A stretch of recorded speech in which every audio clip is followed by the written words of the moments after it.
Hello বন্ধুরা, তোমরা কেমন আছো? আশা করি খুব ভালো আছো। আমিও খুব ভালো আছি। তা আজকে করব পালং পনির। তা পালং শাকগুলো তো পাতাগুলো নিয়ে নিলাম, নিয়ে আস্তে আস্তে সব পাতাগুলো নিয়ে নিলাম।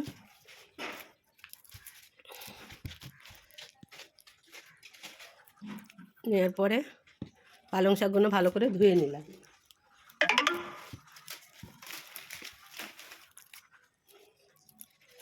পালং শাকগুলো তো ভালো করে বেছে বেছে নিতে হয়, কারণ তো পালং শাকের ভিতরে অনেক কিছু থাকে। তো এবার পালং শাক তো বাছা হয়ে গেছে, পাতাগুলো নিয়ে নিয়েছি। এবারে কড়া বসিয়ে দিয়েছি। এবার পনিরগুলো ভেজে নেব।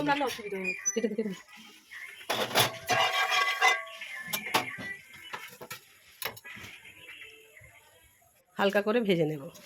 পনিরগুলো ভেজে নিলাম। পনির তো ভাজতে একটু টাইম লাগে, কারণ পনিরগুলো ভেঙে যাওয়ার খুব সম্ভাবনা। তাই জন্য পনিরগুলো হালকা করে ভেজে নিলাম।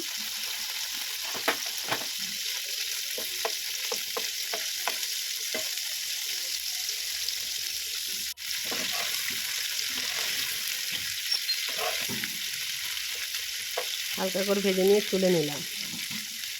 হালকা করে ভেজে নিলাম।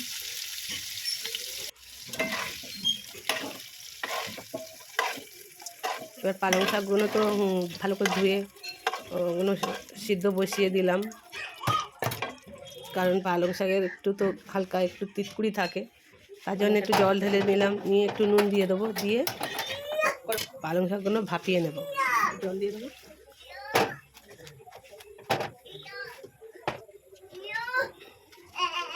ঢাকা দিয়ে দিলাম, দিয়ে ভাপানো হয়ে গেছে। এবার তুলে নিয়ে একটা জায়গায় নিয়ে নিলাম। এবার মিক্সির ভিতরে পালং শাকগুলো দিয়ে দেব, দিয়ে পেস্ট করে নেব। পেস্ট করা হয়ে গেছে।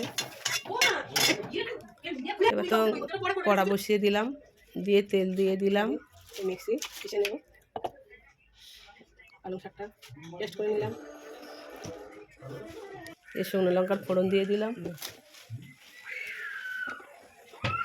কালো জিরের ফোড়ন দিলাম,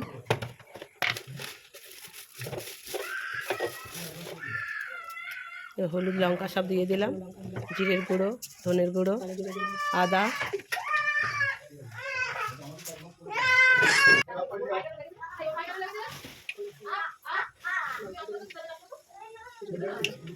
দিয়ে নুন টুন সব দিয়ে দিলাম।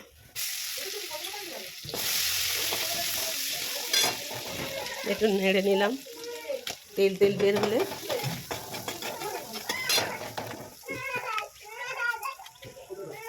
তেল তেল উঠবে।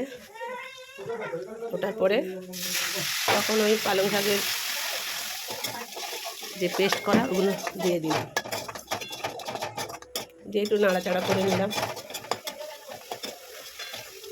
নাড়াচাড়া করে এবারে পনিরগুলো দিয়ে দিলাম, দিয়ে নাড়াচাড়া করে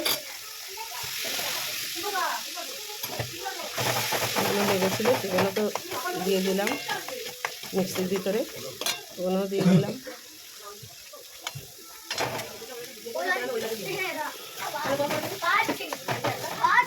দিয়ে জল ঢেলে দিলাম, নাড়াচাড়া করে জল ঢেলে দিলাম।